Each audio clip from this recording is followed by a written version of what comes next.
Oi, gente, boa tarde, tudo bem? Tô meio sumida por aqui, mas eu voltei hoje para falar sobre salvação. Já faz um tempinho eu compartilhei nos meus stories uma pesquisa, uma enquete sobre salvação, perguntando quem acreditava que havia um plano de salvação para a humanidade, quem acreditava estar salvo, né? E a grande maioria das pessoas comentaram, graças a Deus, disseram que acreditam, que estão salvos. E então o Senhor trouxe uma palavra desde aquele dia, e eu só consegui gravar agora, para falar sobre salvação com essas pessoas. As pessoas que compartilham da mesma fé que eu, nós que nos declaramos cristãos, que declaramos seguir a Jesus, né? Declaramos estar salvos. Essa palavra, ela é para falar conosco. E eu vou ler primeiro um texto que está na Bíblia em Mateus 16, a partir do versículo 24, que fala assim: Então disse Jesus aos seus discípulos: Se alguém quer vir após mim, a si mesmo se negue, tome a sua cruz e siga-me. Porquanto, quem quiser salvar a sua vida, perdê-la-á, e quem perder a vida por minha causa, achá-la-á. Pois que aproveitará o homem se ganhar o mundo inteiro e perder a sua alma? O que dará o homem em troca da sua alma? O Espírito Santo me incomodou com essa passagem, de que assim, muitas vezes nós queremos ser salvos, mas a palavra diz que quando nós queremos nos salvar, nós perdemos a nossa vida. De que muitas vezes nós não estamos realmente salvos. É uma palavra dura que veio para minha vida e que por isso eu quero compartilhar, porque eu acho que tudo aquilo que causa um confronto em nós é importante, né? É importante a gente parar, a gente pensar, a gente analisar as nossas atitudes. O Senhor me disse assim muito claro: existem muitas pessoas que dizem acreditar em Jesus porque querem ser salvas, mas elas não estão salvas. Há uma diferença muito grande entre crer em Jesus e estar salvo, e em querer ser salvo e por isso crer em Jesus. E aí eu fiquei meditando sobre isso por vários dias. Essa foi uma palavra que me confrontou muito quando eu me converti, quando eu decidi buscar a Deus, quando eu decidi que eu precisava salvar minha vida. E novamente, nesse ano, eu voltei a meditar muito sobre isso, porque nós estamos vivendo tempos muito difíceis, né? E o que a gente pode ter de mais valioso do que a nossa salvação, né? Uma das coisas que eu pensei, né, um dos exemplos práticos, assim, da gente parar e pensar se a gente realmente entregou a vida para Jesus, se Ele pediu o nosso trabalho hoje, se Ele pediu a nossa empresa hoje, se Ele pediu o nosso emprego hoje, se Ele simplesmente chegar até nós e disser assim: eu quero que você saia deste lugar. Ah, mas o que eu vou fazer? Eu estou te pedindo, saia desse lugar. O que você vai fazer vai vir depois de você sair. Será que nós temos essa entrega? Será que nós vivemos essa dependência do Senhor? Porque quando Jesus estava ali recrutando os discípulos, né? Para todos eles, ele disse: largue tudo que você está fazendo e siga-me. E a mesma coisa nós precisamos fazer hoje. Nós precisamos ter essa dependência do Senhor.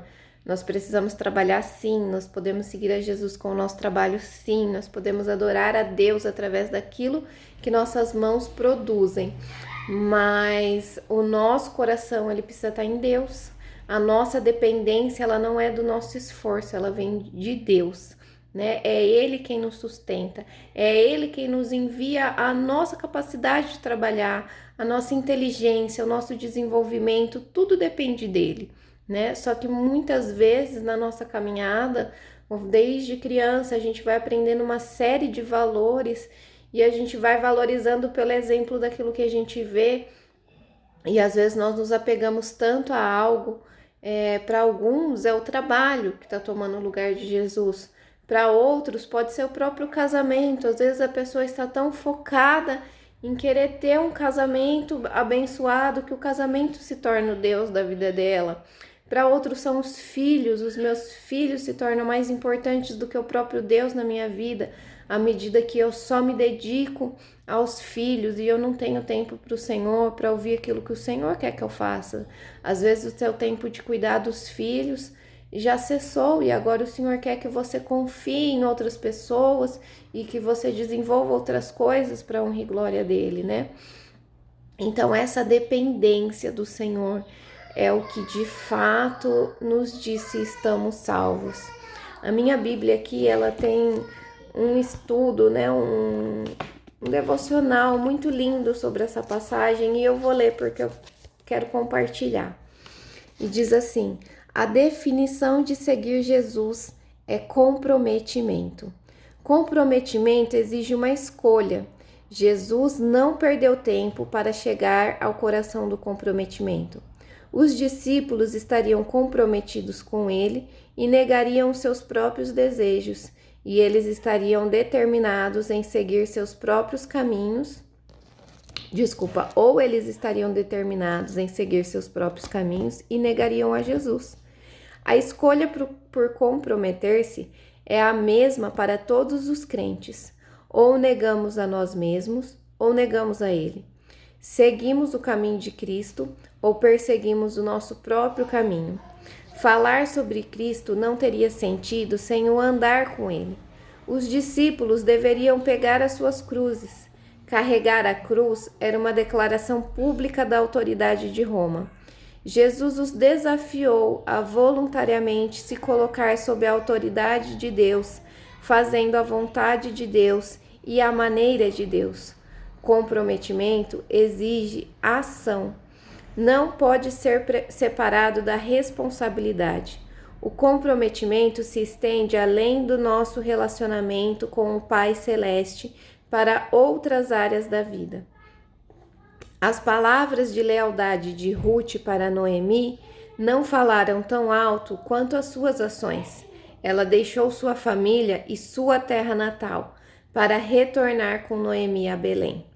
O comprometimento definitivamente limita escolhas porque é exclusivo. Por exemplo, nenhum comprometimento matrimonial. O plano de Deus é que a mulher e um homem se comprometam um com o outro, exclusiva e permanentemente. Jesus demonstrou no jardim do Getsêmani que a vontade do Pai sempre tem precedência sobre a sua.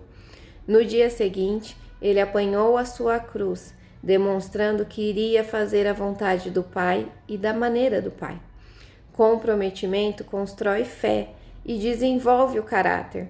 É uma disciplina espiritual, é um projeto de uma vida inteira, que requer tempo, trabalho e determinação.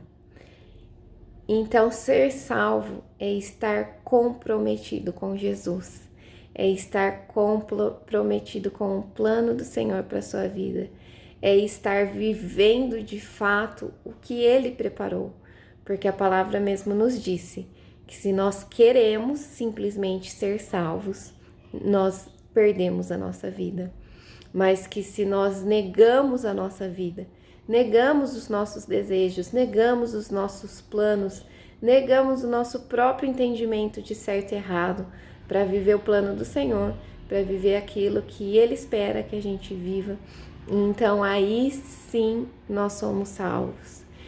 E nos dias que temos vivido hoje, podemos estar perdendo muitas coisas, muitas pessoas. Estamos perdendo familiares, estamos perdendo amigos, estamos perdendo empregos, estamos perdendo empresas.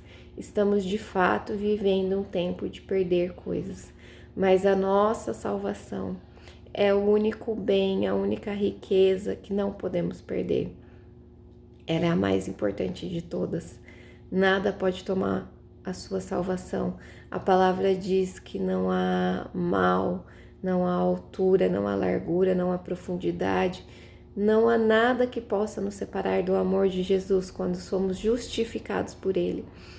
Então eu espero que você reflita sobre isso, que você pense quais as áreas da sua vida você ainda não entregou para o Senhor, porque esse é um exercício diário de comprometer-se todos os dias com a palavra dele e com a vontade dele.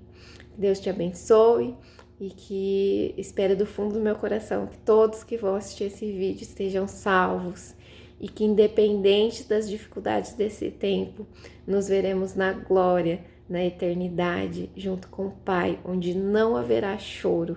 Amém? Deus te abençoe.